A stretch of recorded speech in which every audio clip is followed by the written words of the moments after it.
Hello, assalamu alaikum. Welcome back to Mrs. Malabar. അപ്പോൾ ഇന്ന് ഞാനൊരു സ്പെഷ്യൽ വീഡിയോ ആയിട്ടാണ് കേട്ടോ വന്നിട്ടുള്ളത്. ഞാൻ ഭയങ്കര എക്സൈറ്റഡ് ആണ് ഈ ഒരു കാര്യം നിങ്ങളായിട്ട് ഷെയർ ചെയ്യാൻ വേണ്ടിയിട്ട്. അപ്പോൾ സ്പെഷ്യൽ വീഡിയോ എന്ന് പറയുന്നത് എനിക്ക് അത്രയും സ്പെഷ്യൽ ആയിട്ടുള്ളൊരു കാര്യമാണ് നിങ്ങളായിട്ട് ഷെയർ ചെയ്യാൻ പോണേ. അതായത് ഞാൻ കുറച്ച് മാസങ്ങളായിട്ട് നിങ്ങളിൽ നിന്ന് ഒരു സീക്രട്ട് കീപ്പ് ചെയ്യുന്നുണ്ട്. അപ്പോൾ ഇപ്പോൾ ഒട്ടുമിക്ക പേർക്കൊക്കെ മനസ്സിലായിട്ടുണ്ടാവും എന്താ കാര്യം എന്നുള്ളത്. കാരണം ഒന്നാമത് എൻ്റെ ഫേസിൽ നല്ല ചേഞ്ചസ് വന്നിട്ടുണ്ട്. അപ്പം ഞാൻ വീഡിയോയിൽ ഫേസ് കാണിക്കുന്ന സമയത്തൊക്കെ കുറേ കമൻസ് വരുന്നുണ്ട്. ഫേസ് കാണിക്കാഞ്ഞിട്ടും ഒരുപാട് കമൻസ് വന്നിട്ടുണ്ടായിരുന്നു കേട്ടോ ഈ ഒരു കാര്യം ചോദിച്ചിട്ട്. അപ്പോൾ ഓൾമോസ്റ്റ് എല്ലാവർക്കും മനസ്സിലായിട്ടുണ്ടാവും, നമ്മളെ വീഡിയോ സ്ഥിരമായിട്ട് കാണുന്ന എല്ലാവർക്കും ഒരു ഐഡിയ കിട്ടിയിട്ടുണ്ടാവും എന്താ സംഭവം എന്നുള്ളത്. അപ്പോൾ എന്താ പറയുക, എനിക്കിതെങ്ങനെ പറയേണ്ടതെന്ന് അറിയില്ല കേട്ടോ. കാരണം ഞാനിത് ഹൈഡ് ചെയ്ത് വെച്ചതിന് കുറച്ച് റീസൺസ് ഉണ്ട്. അപ്പം നിങ്ങളെല്ലാവരും അതെങ്ങനെ എടുക്കുക എന്നുള്ളത് എനിക്കറിയില്ല. എല്ലാം ഞാൻ ഈ വീഡിയോയിൽ ക്ലിയർ ആയിട്ട് പറഞ്ഞുതരാം. വേറൊന്നുമല്ല, ഞാൻ പ്രഗ്നൻ്റ് ആണ്, അൽഹംദുലില്ലാ. ഇപ്പം ബേബി വരാൻ ഇനി കുറച്ച് മാസങ്ങളല്ല, കുറച്ച് ദിവസങ്ങളും കൂടെ ഉള്ളൂ. അപ്പം ഞാൻ ഇത് കുറേ ദിവസമായി ഞാൻ ഈ ഒരു വീഡിയോ എടുക്കണം എന്നിങ്ങനെ വിചാരിക്കുന്നത്. പിന്നെ എന്താ പറയുക, കുറച്ച് ഫിസിക്കലി ബുദ്ധിമുട്ടുകളുണ്ട്. അറിയാമല്ലോ, നമ്മൾ പ്രഗ്നൻസി ടൈമിൽ ഉണ്ടാവുന്ന കുറച്ച് ബുദ്ധിമുട്ടുകളൊക്കെ ഉണ്ട്. അപ്പോൾ ഇങ്ങനെ ഇരുന്ന് സംസാരിക്കാനുള്ള സമയവും കിട്ടിയിട്ടില്ല. ഇനി ഇപ്പോൾ കസിൻ്റെ കല്യാണം നിങ്ങളെല്ലാവരും കണ്ടിട്ടുണ്ടാവുമല്ലോ. അതിനുശേഷം വേറൊരു കസിൻ്റെ കല്യാണം ഉണ്ടായിരുന്നു. കുറേ തിരക്കുകളിൽ പെട്ടുപോയി. അപ്പോൾ അത് കാരണം വീഡിയോ എടുക്കാനൊക്കെ ലേറ്റായി. പിന്നെ ഹോസ്പിറ്റലിൽ പോകാനുണ്ടായിരുന്നു. അങ്ങനെ കുറേയൊക്കെ എന്താ പറയുക, എല്ലാം കൊണ്ടും ലേറ്റായി പോയി. അപ്പോൾ ഇപ്പോൾ ഒരു സമയം കിട്ടിയപ്പം ഞാൻ ഷൂട്ട് ചെയ്യാണ്. ഒരുപാട് റീസൺസ് ഉണ്ട് കേട്ടോ, ഒറ്റ കാര്യം മാത്രമല്ല, കുറേ കാരണങ്ങളുണ്ടായിരുന്നു. അപ്പം എല്ലാം കൂടെ ആയപ്പോൾ ഞാൻ പിന്നെ വിചാരിച്ച് ഓക്കെ സമയമാവട്ടെ അപ്പോൾ പറയാന്നുള്ളത്. എനിക്ക് ഈ ഒരു കാര്യം നിങ്ങളായിട്ട് ഷെയർ ചെയ്യാനിട്ട് ഭയങ്കര ഇടങ്ങേറുണ്ടായിരുന്നു കേട്ടോ. കാരണം നമ്മൾ മുന്നത്തെ വീഡിയോസിലൊക്കെ ഇപ്പം ഞാൻ വെയിറ്റ് കുറച്ചിട്ടില്ല, ആ വീഡിയോൻ്റെ താഴേക്ക് കുറേ കമൻസ് വന്നിട്ടുണ്ടായിരുന്നു. വെയിറ്റ് കുറഞ്ഞല്ലോ, ഇനി പെട്ടെന്ന് കൺസീവ് ആയിക്കോളും, പെട്ടെന്ന് തന്നെ പഠിച്ചോനൊരു കുട്ടീനെ തരട്ടെ എന്നൊക്കെ പറഞ്ഞിട്ട് ഒരുപാട് പേര്, നമുക്ക് അറിയാത്ത ഒരുപാട് പേര് എനിക്ക് വേണ്ടിയിട്ട് ഇങ്ങനെ പ്രാർത്ഥിക്കുന്നുണ്ട്, പ്രാർത്ഥനയിൽ ഉൾപ്പെടുത്തുന്നുണ്ട് എന്നൊക്കെ പറഞ്ഞേക്കുമ്പം ഭയങ്കര സന്തോഷമാണ്. അപ്പം ഓരോടൊക്കെ ഈ ഒരു ഹാപ്പി ന്യൂസ് ഷെയർ ചെയ്യണമെന്ന് എനിക്ക് ഭയങ്കര ആഗ്രഹം ഉണ്ട് കേട്ടോ. പക്ഷേ പിന്നെ ഞാൻ വിചാരിച്ച്, ഞാൻ പറഞ്ഞില്ലേ കുറച്ച് കാരണങ്ങൾ, അതെന്താണെന്നുള്ളത് ഞാനിപ്പോൾ പറഞ്ഞുതരാം. അതൊക്കെ കൊണ്ട് ഞാൻ വിചാരിച്ചു ഓക്കെ ഒരിക്കലും മനസ്സിലാക്കാൻ പറ്റും ലാസ്റ്റിലേക്ക് പറയാന്നുള്ളത്. അപ്പോൾ എന്തേലും റീസൺ എന്ന് വെച്ചാൽ ഞാൻ ചെറിയൊരു സൂചന തന്നിട്ടുണ്ട് കേട്ടോ. കാരണം നമ്മൾ കുറച്ച് മുന്നേ ഒരു Q&A ചെയ്തിട്ടുണ്ടേനി. അതായത് ഞാനൊരു 3 മാസത്തെ ഗ്യാപ്പ് എടുത്തില്ലേ, അതിന് ശേഷം ഞാൻ ഇട്ടിട്ടുള്ള വീഡിയോയിൽ ഒരു Q&A വീഡിയോ ഇട്ടിട്ടാണ് ഞാൻ സ്റ്റാർട്ട് ചെയ്തത്, ആ ഒരു ഗ്യാപ്പിന് ശേഷമുള്ള വീഡിയോസ്. അപ്പം അതിൽ എൻ്റെ അടുത്ത് ഇങ്ങനെ കമൻസ് വന്നിട്ടുണ്ടായിരുന്നു, പ്രഗ്നൻ്റ് ആണോ, അതുകൊണ്ടാണോ ഇങ്ങനെ എന്താ പറയുക കുറച്ച് ബ്രേക്ക് എടുത്തതെന്ന് ചോദിച്ചിട്ടുണ്ടായിരുന്നു. അപ്പോൾ അതിന് റീസണായിട്ട് ഞാൻ പറഞ്ഞത്, മീൻസ് അതിനൊരു റിപ്ലൈ എന്നുള്ളതിലേക്ക് ഞാൻ പറഞ്ഞത് സമയമാകുമ്പോൾ അറിയിക്കാന്നേനു. അപ്പോൾ ആ സമയത്തൊക്കെ ഞാൻ പ്രഗ്നൻ്റ് ആണ് കേട്ടോ. അതിൽ ഞാൻ ഇങ്ങനെയാണ് റിപ്ലൈ കൊടുത്തത്, അതായത് പ്രഗ്നൻസി എന്നൊക്കെ പറയുന്നത് പഠിച്ചോൻ്റെ അടുത്തുള്ളതാണ്, ഇൻഷാ അല്ലാഹ് സമയമാകുമ്പം അറിയിക്കുന്നതാണ് പറഞ്ഞിട്ടുണ്ടായത്. അപ്പം കുറച്ച് പേർക്കൊക്കെ സംഭവം ക്ലിക്കായിട്ടുണ്ട് ആണ് എന്നുള്ളത്. പിന്നെ ഒരുപാട് കമൻസ് ഇത് ചോദിച്ചിട്ട് തന്നെയാണ് കേട്ടോ വരല്. നമ്മൾ റംസാൻ വീഡിയോയിലുള്ള ആ വീഡിയോസിന്റെ താഴെയുള്ള കമന്റ്സും ഒക്കെ ഇതാണ് കൂടുതലായിട്ടും വരുന്നത്. പക്ഷെ നിങ്ങളത് കാണുന്നുണ്ടാവില്ല, ഞാനിവിടുന്ന് അത് എടുത്തിട്ട് ഡിലീറ്റ് ചെയ്ത് കളയാണ് ചെയ്യലുള്ളത്. പിന്നെ ഈ പ്രഗ്നൻസി റിലേറ്റഡ് ആയിട്ട് എനിക്ക് കുറച്ച് ഹാഷ് ആയിട്ടുള്ള കമന്റ്സും വന്നിനു കേട്ടോ. അതായത് ഞങ്ങൾ നിങ്ങൾക്ക് വേണ്ടിയിട്ട് ഇത്രയും സമയം മീൻസ് സ്പെൻഡ് ചെയ്യുന്നില്ല, നിങ്ങളെ വീഡിയോസ് കാണുന്നില്ല, എന്നിട്ട് എന്താ നിങ്ങൾ ഞങ്ങളുടെ അടുത്ത് നിന്ന് ഹൈഡ് ചെയ്ത് വെക്കുന്നത്, പറഞ്ഞൂടെ. അതുപോലെ വേറെ കമൻസ് എങ്ങനെയാന്ന് വെച്ചാൽ, ഇതിപ്പം ഹൈഡ് ചെയ്യാൻ മാത്രം എന്താ ഇപ്പം ഉള്ളത്, സന്തോഷമല്ലേ, നിങ്ങളിത് പറയാതെ നിൽക്കുന്ന എന്തിനാ, അങ്ങനെയൊക്കെ ചോദിച്ചിട്ട് ഇത്ര മാസമായില്ലേ എന്താ പറയാത്തത്, വ്യൂവേഴ്സിനെ ചതിക്കല്ലേ, അങ്ങനെയൊക്കെ ചോദിച്ചിട്ട് കമൻസ് വന്നിനു കേട്ടോ. അപ്പം ഇതിനൊക്കെ ഉള്ളൊരു റിപ്ലൈ ആണ് ഞാൻ ഇന്നത്തെ വീഡിയോയിലൂടെ പറയാൻ പോണത്. അപ്പം എൻ്റെ ഒരു കാര്യം പറയുകയാണെന്നുണ്ടെങ്കിൽ, ഞാൻ അങ്ങനെ ലൈഫിൽ ഒന്നിനു വേണ്ടിയിട്ടും ഭയങ്കരമായിട്ട് ഇങ്ങനെ പഠിച്ചതിൻ്റെ അടുത്ത് പ്രാർത്ഥിക്കുക അങ്ങനെയൊന്നും ഞാൻ ഇതുവരെ ചെയ്തിട്ടില്ല കേട്ടോ. അതായത് ഞാൻ ആകെ പ്രാർത്ഥിക്കുന്നത് എന്താണെന്ന് വെച്ചാൽ, പഠിച്ചോനെ നമുക്ക് എന്താണോ നല്ലത്, എനിക്ക് എന്താണോ നല്ലത് അതെനിക്ക് തരണേ, എനിക്ക് ചീത്തതായിട്ടുള്ള കാര്യം എന്നിൽ നിന്ന് തട്ടിത്തെറിപ്പിക്കണേ, അങ്ങനെയാണ് ഞാൻ പ്രാർത്ഥിക്കലുള്ളത്. ഞാനൊരു എന്താ പറയുക, ഒരു ഗോ വിത്ത് ദ ഫ്ലോ എന്ന് പറയില്ല നമ്മളെ, അങ്ങനത്തെ ഒരു ടൈപ്പ് ആളാണ്. ഇങ്ങനെ ഒഴുക്കിനൊത്ത് നീന്തുക എന്നുള്ള ആ ഒരു ടൈപ്പ് ആളാണ് കേട്ടോ. ഒരു കാര്യത്തിന് വേണ്ടിയിട്ട് ഇങ്ങനെ ഭയങ്കരമായിട്ട് എന്താ പറയുക, ഭയങ്കരമായിട്ട് അങ്ങനെ ആഗ്രഹിക്കുക അങ്ങനെയൊന്നും ചെയ്യലില്ല. എനിക്ക് കിട്ടിയത് എന്താണോ ഓക്കെ, അങ്ങനെ സാറ്റിസ്ഫൈഡ് ആവലാണ് ഞാൻ ചെയ്യലുള്ളത്. ഇപ്പം നമ്മൾ കല്യാണം കഴിക്കുന്ന സമയമായിക്കോട്ടെ, അല്ലെങ്കിൽ പഠിക്കുന്ന സമയമായിക്കോട്ടെ, എനിക്കിങ്ങനെ അത്ര തോനെ മാർക്ക് വേണം, എനിക്ക് അതിന് തന്നെ പോയിട്ട് ചേരണം, അപ്പോൾ ആ സീറ്റ് എനിക്ക് കിട്ടണേ, അല്ലെങ്കിൽ ഇങ്ങനെ ഇത്ര നല്ല പുതിയാപ്പളിനെ കിട്ടണേ, അങ്ങനത്തെ പുതിയാപ്പളിനെ കിട്ടണേ, അങ്ങനെയൊന്നും ഞാൻ ഇതുവരെ പ്രാർത്ഥിച്ചിട്ടേ ഇല്ലേന് കേട്ടോ ലൈഫിൽ. എന്തായാലും എനിക്ക് നല്ല ഹൈർ തന്നെയാണ് ജീവിതത്തിൽ ഉണ്ടായിട്ടുള്ളത്. പ്രശ്നങ്ങളും പരീക്ഷണങ്ങളും ഒക്കെ ഉണ്ടായിട്ടുണ്ട്. പക്ഷെ അതൊക്കെ നമ്മളെ മനസ്സുകൊണ്ട് താങ്ങാൻ പറ്റുന്ന തരത്തിലുള്ള പരീക്ഷണങ്ങളെ ഇതുവരെ പഠിച്ചോ തന്നിട്ടുള്ളൂ. അങ്ങനെ ഭയങ്കരമായിട്ട് ബുദ്ധിമുട്ടുന്ന തരത്തിലുള്ളതൊന്നും ഇത്രയും കാലത്തിൻ്റെ ഉള്ളിൽ എൻ്റെ ലൈഫിൽ ഉണ്ടായിട്ടില്ല. ഇതുവരെ ഒക്കെ ഹൈറായിട്ട് തന്നെയാണ് നടന്നത്. നല്ല രീതിക്ക് പഠിക്കാൻ പറ്റി. പിന്നെ കല്യാണം കഴിച്ചതും നല്ലൊരു അടിപൊളി ഫാമിലിക്ക് തന്നെയാണ് കല്യാണം കഴിച്ചത്. അപ്പോൾ എല്ലാം കൊണ്ടും നല്ല രീതിക്ക് പോയിനു കേട്ടോ ജീവിതം. ഞാൻ പഠിച്ചുകൊണ്ടിരിക്കുമ്പോൾ തന്നെയാണോ നമ്മളെ കല്യാണം കഴിഞ്ഞത്. അപ്പം പഠിത്തം കഴിഞ്ഞു, മീൻസ് ഡിഗ്രി കഴിഞ്ഞ സമയത്ത് കൺസീവ് ഒന്നും ആയിട്ടില്ലേനി. അപ്പം ഞാൻ വിചാരിച്ചു ഓക്കെ ഇനി ഹയർ സ്റ്റഡീസിന് പോകാമെന്ന്. അപ്പം ഹസ്ബൻഡിന് ഭയങ്കര നിർബന്ധമായിരുന്നു ടീച്ചറാക്കണമെന്ന്, ഇന്ന ടീച്ചറാക്കണമെന്ന് ഭയങ്കര നിർബന്ധമായിരുന്നു. അപ്പം അതുകൊണ്ട് പോയിട്ട് BEd ചേർന്ന്. എനിക്കതിനെ പ്രത്യേകിച്ച് ഒരു എയിം ഇല്ല, എനിക്ക് ഡോക്ടർ ആവണമെന്നേനും ആഗ്രഹം ഉണ്ടായിരുന്നത്. പക്ഷെ അത് നടക്കാത്തതുകൊണ്ട് ഇപ്പം എന്തായാലും പ്രശ്നമില്ല എന്നുള്ള നിലയ്ക്കേനു. അങ്ങനെ ഞാൻ BEd പോയിട്ട് ചേർന്നു. BEd ചേർന്ന സമയം ആ ഒരു ടൈമൊക്കെ ആയപ്പോൾ എൻ്റെ കൂടെയുള്ള എല്ലാവരും പ്രസവിച്ച് മക്കളൊക്കെ ആയിട്ട്, അവർക്ക് കുറേ പേര് പ്രഗ്നൻ്റ് ആയി, കുറേ പേര് പ്രസവിച്ച് മക്കളുണ്ട്, അങ്ങനെയൊക്കെ നിൽക്കുന്ന ഒരു ടൈം ആട്ടോ. ഡിഗ്രിക്ക് പഠിച്ച് ഓൾമോസ്റ്റ് എൻ്റെ ഫ്രണ്ട്സിന് എല്ലാവർക്കും കുട്ടികളായി. പിന്നെ BEd നമ്മളൊരു സെക്കൻഡ് ഇയർ ഒക്കെ ആയപ്പോഴത്തേനും ഒട്ടുമിക്ക കല്യാണം കഴിഞ്ഞ ഒട്ടുമിക്ക ആൾക്കാരും പ്രഗ്നൻ്റ് ആണ്. ഞാൻ മാത്രമേ ഉള്ളൂ കേട്ടോ അങ്ങനെ നിൽക്കണത്. അപ്പോൾ ഇതൊക്കെ കണ്ടപ്പോൾ എനിക്കും ഒരു ആഗ്രഹം. അതുവരെ ഞാൻ എന്താ പറയുക, നമ്മളങ്ങനെ കുട്ടിയൊക്കെ വേണ്ടിയിട്ട് എനിക്കിഷ്ടമാണ്, കുഞ്ഞുമക്കൾ എനിക്ക് ഭയങ്കര ഇഷ്ടമാണ്. പക്ഷേ എനിക്കൊരു കുട്ടി വേണമെന്നോ മനസ്സിലുണ്ട്, ആഗ്രഹമുണ്ട്. പക്ഷെ അതിന് വേണ്ടിയിട്ട് ഞാൻ ഇതുവരെ പ്രാർത്ഥിക്കുകയെ അങ്ങനെ ഒന്നും ഞാൻ ഇതുവരെ ചെയ്തിട്ടില്ലേന് കേട്ടോ.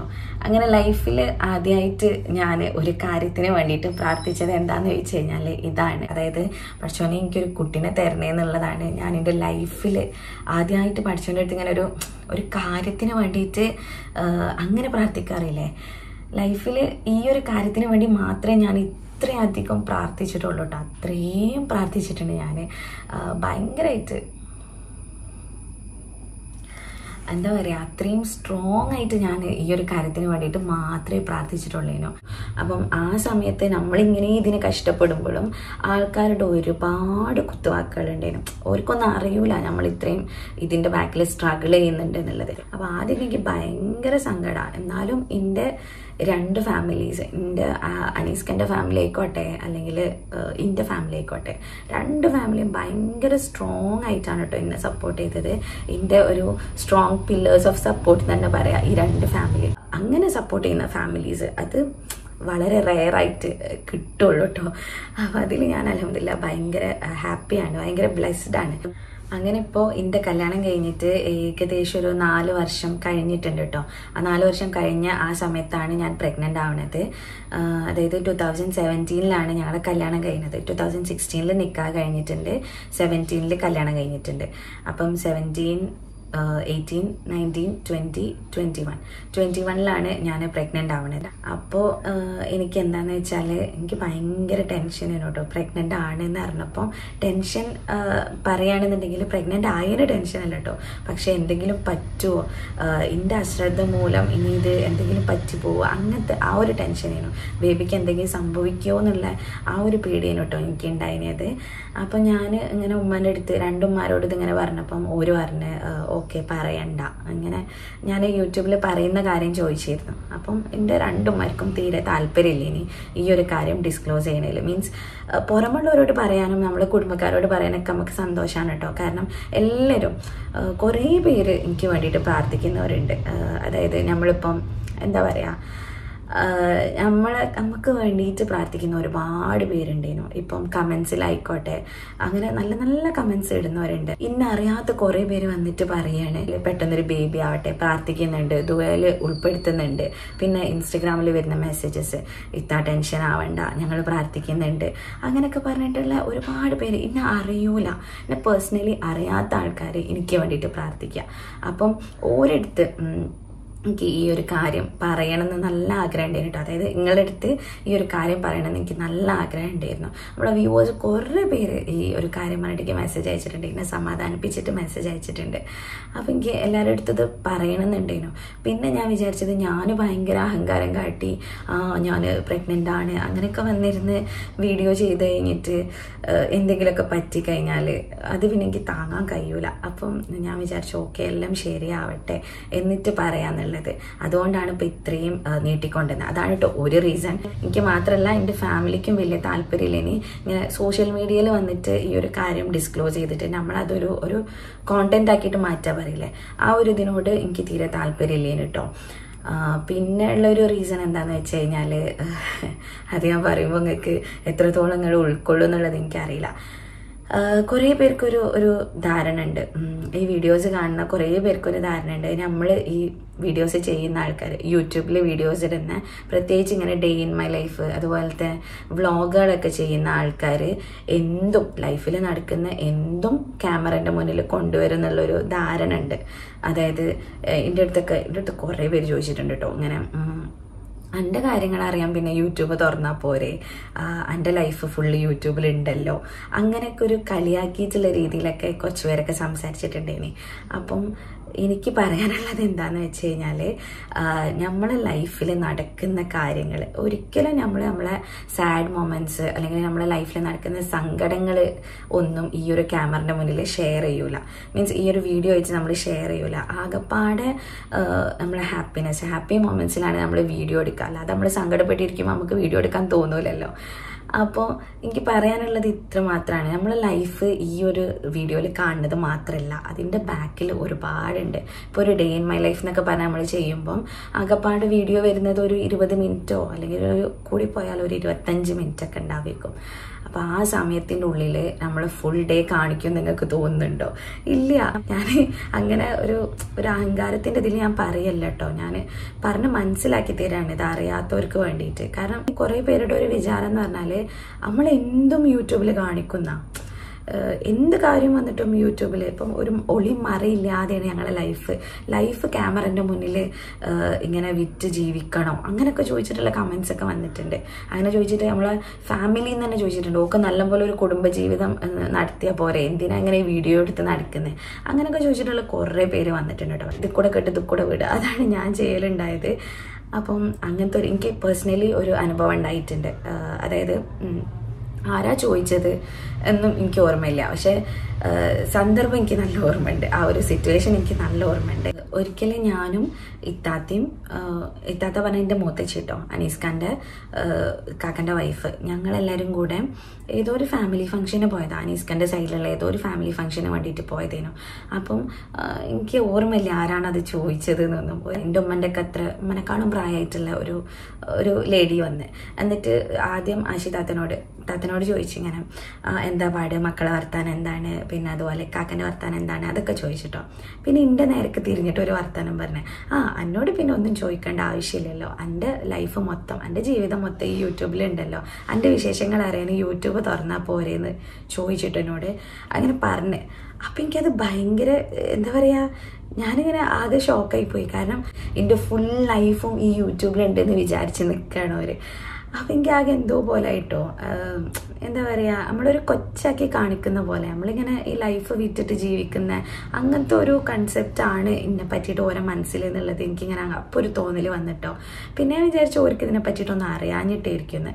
അപ്പം എനിക്ക് അങ്ങനെ നമ്മളെ കുറിച്ച് ചിന്തിക്കുന്നവരോട് കാണിച്ചു കൊടുക്കണം എന്നുണ്ടെങ്കിൽ ഇത്രയും വലിയൊരു കാര്യം, ഇത്രയും പ്രഗ്നൻസി എന്ന് പറയുന്ന ഒരു കാര്യം നമുക്ക് ഈ പ്ലാറ്റ്ഫോമിൽ നിന്ന് ഹൈഡ് ചെയ്ത് വെക്കാന്നുണ്ടെങ്കിൽ നമ്മളെ ലൈഫിലുള്ള വേറെ ഒരുപാട് കാര്യങ്ങൾ നമുക്ക് ഇതിൽ നിന്ന് മാറ്റി വെക്കാൻ പറ്റും. എൻ്റെ ലൈഫിൽ നടക്കുന്നതിൻ്റെ ഒരു 10% അല്ലെങ്കിൽ ഒരു 15% മാത്രമാണ് ഞാൻ ഈ വീഡിയോയിലൂടെ കാണിക്കുന്നത്. ബാക്കി അതിൻ്റെ ബാക്കിൽ ഒരുപാട് കാര്യങ്ങളുണ്ട്, എൻ്റെ പേഴ്സണൽ ലൈഫ് ഒരുപാടുണ്ട്. അതൊന്നും നമ്മൾ ഇതിൻ്റെ മുന്നിൽ വന്ന് ഡിസ്ക്ലോസ് ചെയ്യേയില്ല, ഒരിക്കലും ഇല്ല. കാരണം പ്രൈവസി എന്ന് പറയുന്നത് നമുക്ക് അത്രയും ഇമ്പോർട്ടൻ്റ് ആണ്. അപ്പം കാണിക്കാൻ പറ്റുന്നത് ആൾക്കാർക്ക് ഷെയർ ചെയ്ത് കൊടുത്തിട്ട് അവർക്ക് എന്തെങ്കിലും യൂസ്ഫുൾ ആവണ്ടേ, അല്ലെങ്കിൽ അവർക്ക് അതിൽ നിന്നൊരു സന്തോഷം കിട്ടണം. അങ്ങനത്തെ വീഡിയോസ്, അങ്ങനത്തെ കാര്യങ്ങൾ മാത്രമേ നമ്മൾ വീഡിയോയിലൂടെ ഷെയർ ചെയ്യുള്ളൂ കേട്ടോ. അപ്പം ഇതും ഒരു ഫാക്ടർ തന്നെയാണ്. ഇങ്ങനെ എന്താ പറയുക, നമുക്ക് ഹൈഡ് ചെയ്ത് വെക്കാൻ പറ്റും എന്നുള്ളത് ആൾക്കാർക്ക് കാണിച്ചു കൊടുക്കണം എന്നുണ്ടെങ്കിൽ, ഈ ഒരു മൈൻഡുള്ള ആൾക്കാർക്ക് കാണിച്ചു കൊടുക്കണം എന്ന് എനിക്ക് ആഗ്രഹം ഉണ്ടെങ്കിൽ കേട്ടോ. പിന്നത്തെ ഒരു കാര്യം, ഞാൻ ഒരിക്കലും ഈ പ്രഗ്നൻസി റിലേറ്റഡ് വീഡിയോ ചെയ്യുന്നവരെ താഴ്ത്തിക്കെട്ട് ഒരു കുറ്റം പറയേ ഒന്നുമല്ല. ഞാൻ എൻ്റെ കാര്യം പറഞ്ഞതാണ്. എനിക്ക് അതങ്ങനെ ഒരു സംഭവമാക്കിയിട്ട് ഇങ്ങനെ പ്രഗ്നൻസി അങ്ങനെ പൊക്കി പിടിച്ചിട്ട് അങ്ങനെ കൊണ്ട് നടക്കണതിനോട് അപ്പോൾ ഞാൻ പറഞ്ഞത് ഇതാണ്, ഇങ്ങനെ പ്രഗ്നൻസി എന്ന് പറഞ്ഞിട്ട് അതിങ്ങനെ പൊക്കി പിടിച്ചിട്ട് ഒരു ക്ലിക്ക് ബെയ്റ്റ് പോലെ കൊണ്ട് നടക്കാൻ എനിക്ക് താല്പര്യമില്ല. ഇനി ഒരിക്കലും ഞാൻ ബാക്കിയുള്ളവരെ കുറ്റം പറയില്ല കേട്ടോ. ഞാനത് വീണ്ടും പറയണം, ബാക്കിയുള്ളവരെ ഞാൻ കുറ്റം പറയില്ല. അങ്ങനെ കുറ്റം പറയാൻ എനിക്ക് യാതൊരുവിധ അർഹതയില്ല. അപ്പം അതൊക്കെ അവരുടെ ഇഷ്ടമാണ്, അവരുടെ പേഴ്സണൽ ചോയ്സാണ് ആ ടൈപ്പ് വീഡിയോസ് ചെയ്യാനൊക്കെ.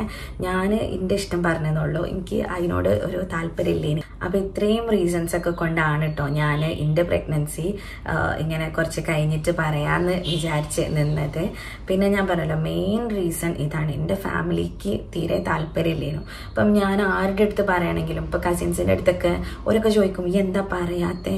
അങ്ങനെ പറയാതിരിക്കാൻ പാടില്ല, കാരണം എല്ലതും ഷെയർ ചെയ്യലുണ്ടല്ലോ, മീൻസ് എല്ലാ സന്തോഷ വാർത്തകളും ഷെയർ ചെയ്യലുണ്ടല്ലോ, ഇതൊരു സന്തോഷമല്ലേ, പറയണം എന്നൊക്കെ എൻ്റെ കുറേ കസിൻസ് പറഞ്ഞിട്ടുണ്ടെങ്കിൽ. അപ്പം ഞാനിത് പറയും, ഞാൻ അഹങ്കാരം കാണിച്ചിട്ട് ഇനി എന്തെങ്കിലും പറ്റിക്കാണെന്നുണ്ടെങ്കിലും അടിച്ചവനെ എന്താ ചെയ്യുക, എനിക്ക് സഹിക്കാൻ പറ്റൂല. അതൊക്കെ ഞാൻ പറയുമ്പോൾ ഒരു പറയാം, ശരിയാണ്, നീ എൻ്റെ താല്പര്യം പോലെ ചെയ്തോ, അങ്ങനെ പറയലുണ്ട് കേട്ടോ. അപ്പം നിങ്ങൾക്ക് എല്ലാവർക്കും മനസ്സിലാവുമെന്ന് വിചാരിക്കുന്നത്, ഞാൻ ഒരിക്കലും നിങ്ങളുടെ അടുത്ത് നിന്ന് ഇത് ഹൈഡ് ചെയ്ത് വെക്കണമെന്ന് ഇൻറ്റൻഷനലി ഞാൻ വിചാരിച്ചിട്ടേ ഇല്ല.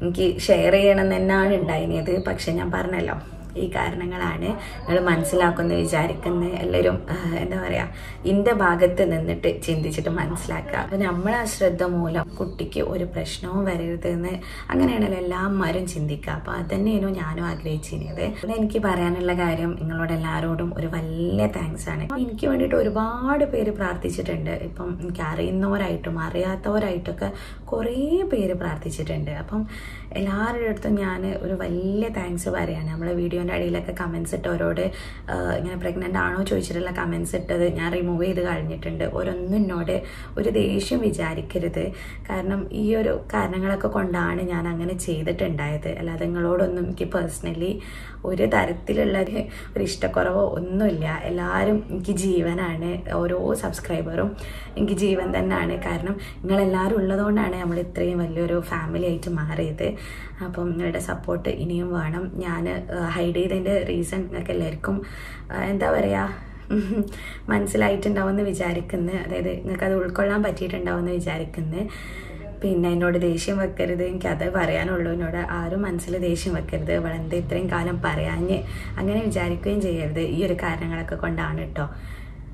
പിന്നെ ഞാൻ പറയുകയാണെങ്കിൽ, അപ്പം എല്ലാവരും പ്രാർത്ഥിക്കുക. ബേബി വരാൻ ഇനി കുറച്ച് ദിവസങ്ങളും കൂടെ ഉള്ളൂ. എൻ്റെ ഡ്യൂ ഡേറ്റ് ഇനിയും ഒരു മാസം ഒക്കെ നീണ്ടിട്ടാണ് കേട്ടോ. പക്ഷേ ഇപ്പം കുറച്ച് കോംപ്ലിക്കേഷൻസ് ഉണ്ട് ബേബിക്ക്. അപ്പം അത് കാരണം പെട്ടെന്ന് തന്നെ ഇൻഡ്യൂസ് ചെയ്തിട്ട് ഡെലിവറി നടത്തണം എന്നാണ് പറഞ്ഞിട്ടുള്ളത്. അപ്പം അതുകൊണ്ട് എല്ലാവരും പ്രാർത്ഥിക്കുക, എനിക്കും ബേബിക്കും വേണ്ടിയിട്ട്. ഞങ്ങളുടെ ഹെൽത്തി ആയിട്ട് രണ്ടുപേരും നല്ല ഹെൽത്തി ആയിട്ട് നിൽക്കാൻ വേണ്ടിയിട്ട് പ്രാർത്ഥിക്കുക. നിങ്ങളുടെ പ്രാർത്ഥനയാണ് ഏറ്റവും വലുത്. എനിക്ക് ഏറ്റവും വലിയൊരു സപ്പോർട്ടായിട്ട് ഉള്ളത് നിങ്ങളുടെ പ്രാർത്ഥനയാണ്. അപ്പോൾ എല്ലാവരും പ്രാർത്ഥിക്കുക. പിന്നെ എന്താ പറയുക, നല്ല ടെൻഷൻ ഉണ്ട് കേട്ടോ എനിക്ക്. കാരണം ഫസ്റ്റ് പ്രഗ്നൻസിയാണ്. അത് ഇത്രയും കാലം കാത്തു നിന്നിട്ട് പഠിച്ചു തന്നിട്ടുള്ളൊരു നിധിയാണ്. അപ്പം എല്ലാം കൊണ്ടും എനിക്ക് ഭയങ്കര ടെൻഷനും ഉണ്ട്, എക്സൈറ്റ്മെൻറ്റും ഉണ്ട്. അങ്ങനെ എനിക്ക് പറഞ്ഞിട്ടുണ്ട് കിട്ടുന്നില്ല. അതുകൊണ്ടാണ്, അല്ലെങ്കിൽ ഞാനിങ്ങനെ വളവളായിരുന്ന് വർത്തമാനം പറയുന്ന ആളാണ്. അപ്പം എനിക്ക് വാക്കുകൾ കിട്ടണില്ല പറയാനായിട്ട്. അപ്പം എല്ലാവരും പ്രാർത്ഥിക്കുക. പിന്നെന്താ, ഇത്രയൊക്കെ തന്നെ ഉള്ളൂ എന്ന് വിചാരിക്കുന്നത്. ബാക്കിയുള്ള വീഡിയോസ് ഇൻഷാല്ലാ അപ്ലോഡ് ചെയ്യുന്നതായിരിക്കും. അപ്പം കുറച്ചൊരു ലാഗ് വരും, അറിയാമല്ലോ, നമ്മൾ ഈ ഒരു സമയമായതുകൊണ്ട് കുറച്ച് ലാഗ് വരും. എന്നാലും ഞാൻ എൻ്റെ മാക്സിമം ചെയ്യാനായിട്ട് നോക്കാം.